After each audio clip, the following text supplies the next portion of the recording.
Navigation vers Vienne, où nous arrivons en soirée pour une excursion Vienne illuminée. Très peu d'ailleurs. C'est un véritable musée à ciel ouvert. Vienne incarne le romantisme et impose une forme de puissance malgré son architecture et ses nombreux monuments. C'est des vélobus? Non, c'est des voitures électriques ou quoi? Non, c'est des petites voitures en moteur. Petites voitures moteurs. Ah oui, on voit le réservoir. Oui, c'est des voitures en moteur. So they have an engine, it's not electric. These small cars here. Ça prend pas de place.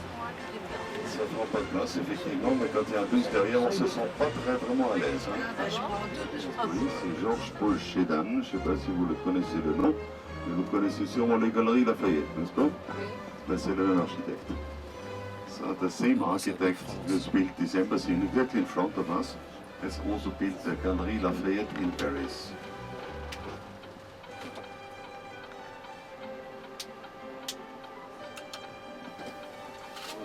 The sunken box. Il a dit que c'était horrible, ça ressemble à une gare. So one of the two architects, Vandrel, committed suicide on his critics, and the other one died soon. Le palais impérial.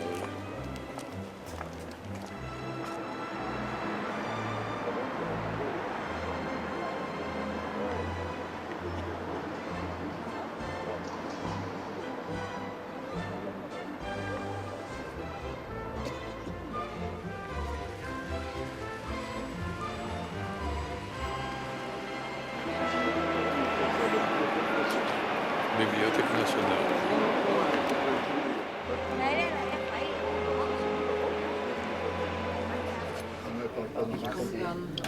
Deuxième jour de départ.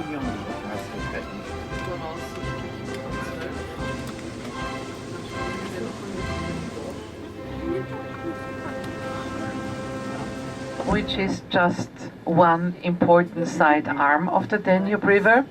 Your cruise ship is on the main stream, on the old part of the Danube River.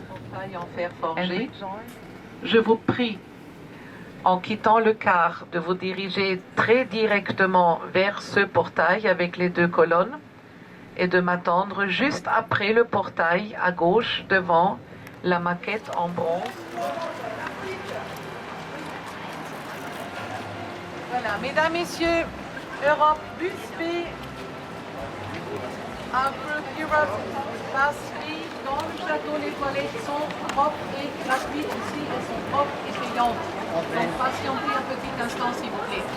Ladies and gentlemen, as soon as I'm back with the entrance ticket, we get into the palace, we make immediately a bathroom break. In the palace, the bathrooms are clean and free of charge. The visitor center.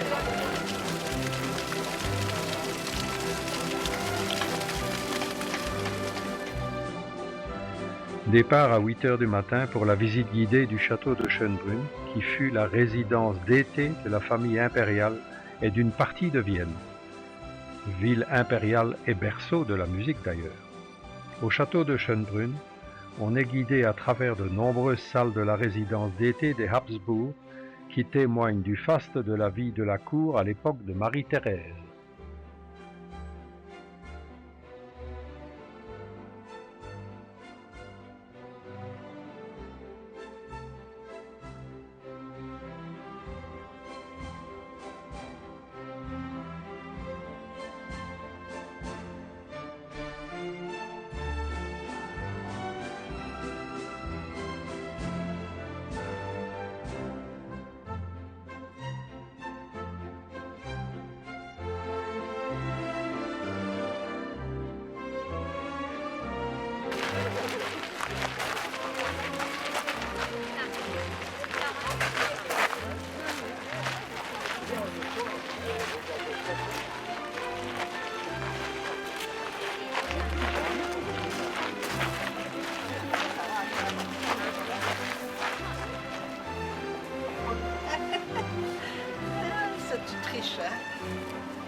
Faut payer.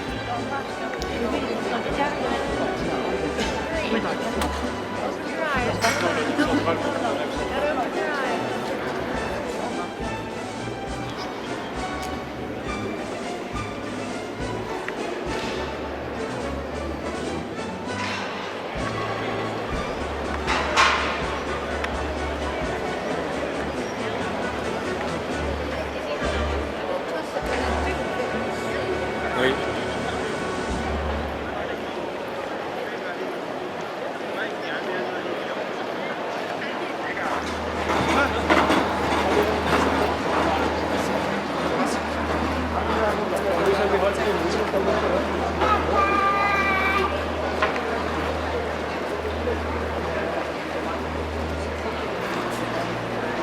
Le jardin populaire, ici nommé le Volksgarten, jardin du peuple. des roses, avec 200 espèces de roses différentes et 3000 rosiers. On va se réfugier un instant à l'ombre.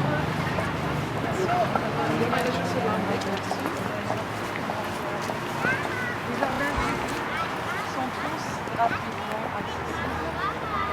Certains, la nuit, sont fermés pour éviter qu'il y ait du vandalisme ou que certains abusent en faisant du camping.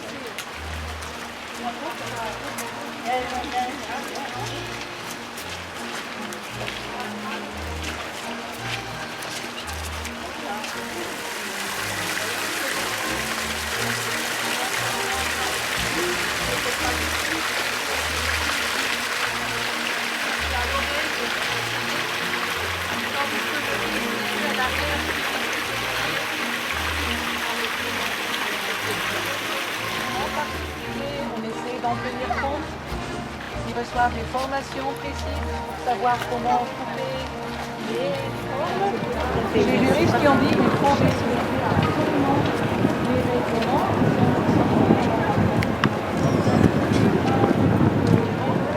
En face de nous, le 15e, derrière nous, le 16e, à votre droite, le 17e, à votre gauche, le 18e siècle. Je répète, 15e, 16e, 17e, 18e siècle.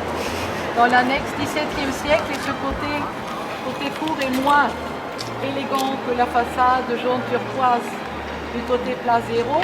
Voici l'annexe abritant les bureaux du président. L'après-midi, départ pour la visite de la Hofburg, qui fut le palais d'hiver, cette fois-ci, pendant près de 600 ans, des Habsbourg, qui au cours de leur règne transformèrent une petite forteresse du XIIIe siècle en un immense et magnifique palais. Aujourd'hui, les bâtiments abritent pour la plupart des musées et les jardins parsemés de monuments sont devenus le Volksgarten et le Burggarten. On emprunte l'escalier impérial pour rejoindre le musée Sissi.